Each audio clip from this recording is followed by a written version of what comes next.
Chapter 1. The Arrival. The air was thick with uncertainty as Leo stepped through the clanging metal gates of Havenwood Correctional Facility. He could hear the echoes of distant conversations mixed with the unsettling sounds of inmate life. The stark fluorescent lights flickered above him, illuminating a world that felt both foreign and suffocating.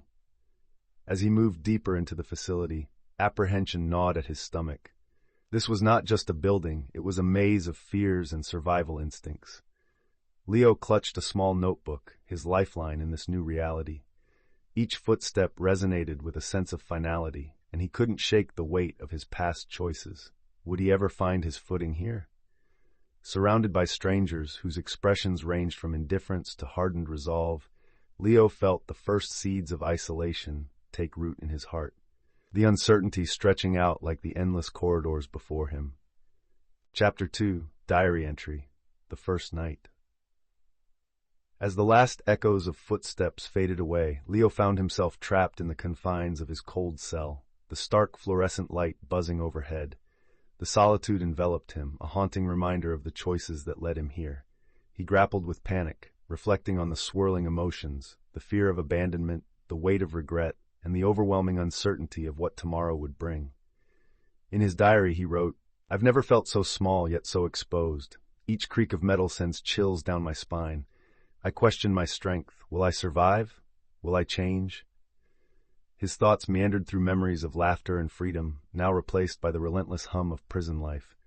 Outside, he could hear distant whispers of camaraderie among other inmates, and with a spark of hope, he penned, "Maybe, just maybe, I can find my place here." Chapter 3. Finding Solace in Conversation. As Leo sits down for lunch at Havenwood, the noise of clattering utensils and vibrant conversations envelops him. He scans the crowded room, feeling a mix of anxiety and uncertainty. That's when he notices Maria, sitting alone at the far table, her eyes kind yet distant. Gathering his courage, he approaches her, seeking a connection in this alien world. "Mind if I join you?" he asks, surprised by the tremor in his voice. Maria nods, offering a warm smile that breaks through Leo's apprehension. Their conversation flows effortlessly, a soothing balm in the harsh reality of prison life. Maria shares her story, discussing her past, the mistakes, the loss, and ultimately the strength she found to carry on.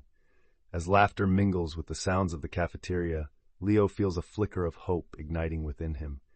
In that moment, amidst the chaos, he discovers that even in darkness, light can be found through genuine connection. Chapter 4.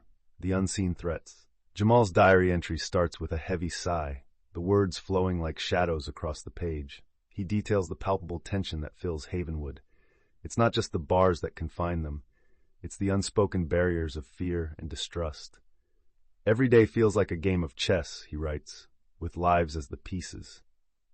In the common areas, whispers of rival gangs curl through the air, their ominous presence looming over the inmates like dark clouds ready to unleash a storm.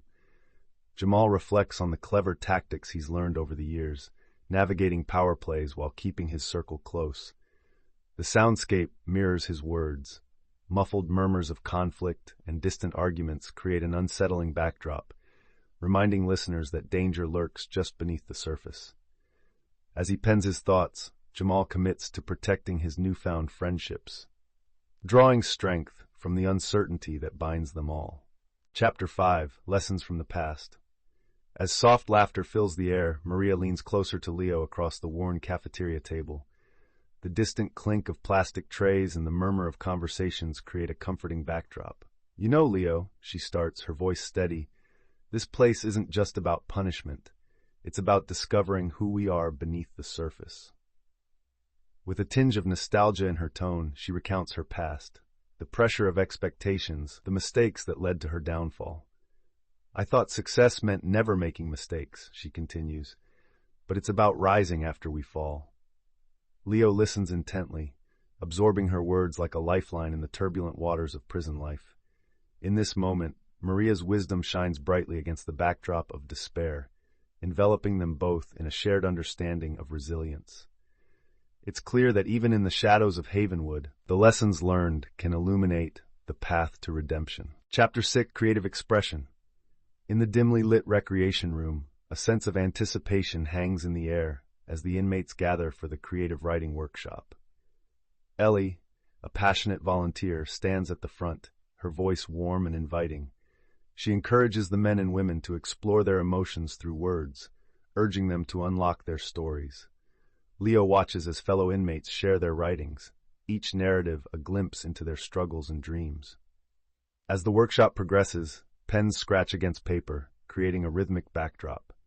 Leo feels a surge of inspiration and decides to write a poem about his fears and hopes.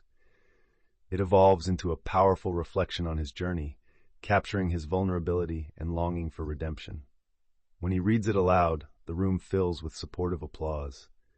In this moment, the soundscape transforms into a chorus of encouragement, reminding everyone that even behind bars, their voices can resonate with hope and possibility. Chapter 7: Finding a Voice. In the dim light of the workshop room, Leo's heart raced as he prepared to share his poem with the group. The air buzzed with anticipation, the gentle rustle of papers a soothing backdrop. He had poured his soul into his words, crafting verses that revealed his deepest vulnerabilities, his fears of judgment and desire for redemption. As he stood before his fellow inmates, Leo felt a mix of anxiety and exhilaration. He took a breath, the sound of pens scratching on paper momentarily fading as he began. His voice trembled, but grew stronger with each line, painting vivid images of loss, hope, and the yearning for freedom. When he finished, a wave of silence enveloped the room before applause erupted, echoing with encouragement. In that moment, Leo realized the power of creativity, not just as an outlet, but as a bridge, connecting him to others in shared understanding and empathy. Chapter 8: A Mentor's Wisdom. As Leo sits across from Carlos in the bustling cafeteria, the clatter of trays and the murmur of conversations form a familiar soundtrack to their growing friendship. Carlos, an older inmate with a weathered face and wise eyes, leans in, sharing his story of addiction and loss. "You learn a lot in here, kid," he says, his voice steady yet heavy with experience. "Every choice shapes who you'll become." Leo listens intently, absorbing Carlos's words like a lifeline. He reflects on his own struggles, feeling the weight of past mistakes lift slightly with each shared experience. "I didn't think I could change," Leo admits, finding solace in Carlos's understanding gaze. The soundscape shifts, punctuated by the clinking of forks and distant laughter, as a sense of hope settles in. In this moment, amidst the chaos of prison life, Leo realizes he is not alone. The path to redemption is illuminated by the wisdom of those who walked it before him. Chapter 9: The Weight of Choices. In the dim light of the common area, Jamal sits alone at a worn wooden table, his diary resting open in front of him. He reflects on the pivotal choices that led him to the shadows of Havenwood. "Every decision," he writes, "is a pebble dropped into water, creating ripples that reach far beyond the moment." His thoughts drift to the friends he's lost and the paths they chose, each one a stark reminder of how quickly life can spiral. As the distant sound of raised voices bleeds into the page, he notes how the air thickens with tension, rivalries igniting beneath the surface. "We all have our struggles," he murmurs, sketching out his hopes for the future amidst the chaos. Through his words, a sense of clarity emerges. He understands that whilst choices can lead to despair, they can also carve out routes to redemption. The soundscape echoes his resolve. Faint whispers of hope intertwine with the brewing storm. Chapter 10: Quiet Moments of Understanding. In the midst of the clamor of prison life, Leo finds a rare moment of peace with Maria in the yard. Sunlight filters through the barbed wire above, casting playful shadows on the concrete. They sit on a worn bench, the distant sounds of laughter and the rhythmic sound of basketballs bouncing, providing a backdrop to their conversation. "Sometimes I can almost forget where we are," Leo admits, allowing himself to momentarily escape the weight of his surroundings. Maria nods, her eyes reflecting the warmth of the day. "I believe in second chances, Leo," she responds softly, sharing her dreams of a life beyond these walls. Their shared laughter mingles with the chirping birds overhead, a fleeting sense of normalcy amidst the chaos. In this quiet moment, they find strength in each other's dreams, forging a bond that illuminates the shadows of their reality, reminding them that hope can exist even in confinement. Chapter 11: Tension. Whispers of discord ripple through Havenwood Correctional Facility, as the gang circle like vultures watching for weakness.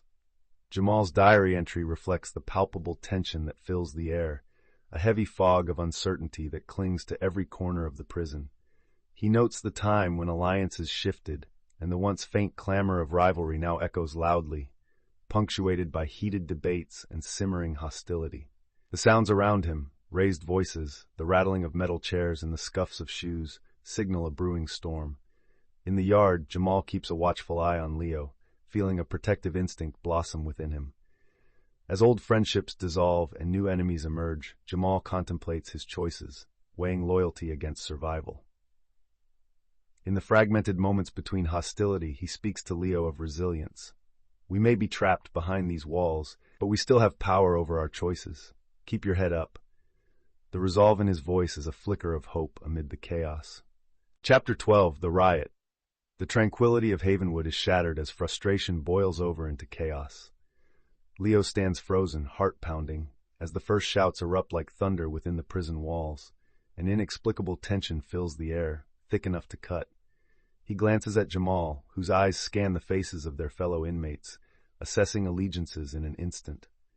The soundscape shifts, sirens wail in the distance, mingling with the pounding of feet against cold concrete and the cacophony of angry voices.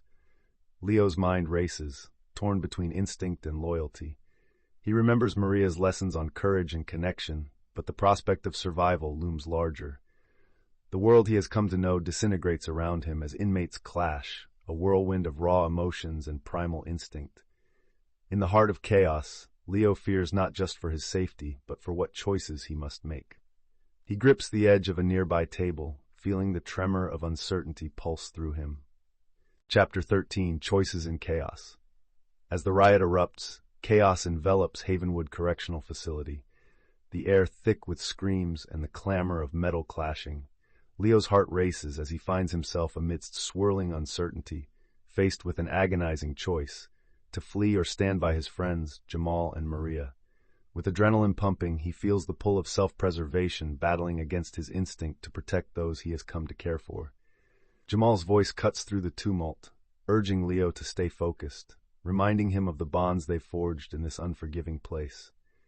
In a moment of clarity, Leo grabs Jamal's arm, their eyes locking in mutual understanding.